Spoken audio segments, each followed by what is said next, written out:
umuryango wanjye wahunze ababyeyi banjye n'abo tuva inda imwe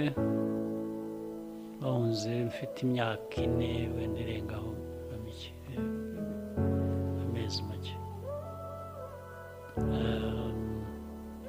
ndongera muri Uganda ahantu henshi muri Uganda twagiye tuba nk'impunzi badushyira mu makampu y'impunzi niho nakuriye nari mfite umubyeyi wanjye ndatumbyara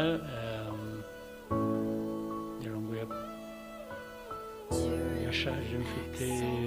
imyaka 15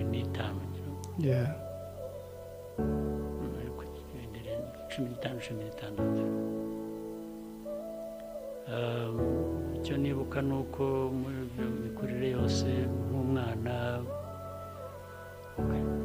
barakina abenshi abantu iyo bakiri bato nanjye ndimo ntabwo ubona cyane ibintu ngo ushake kubisesengura ariko ndibuka mbere yuko nyine umusaza wanjye asaza mfite nk'imyaka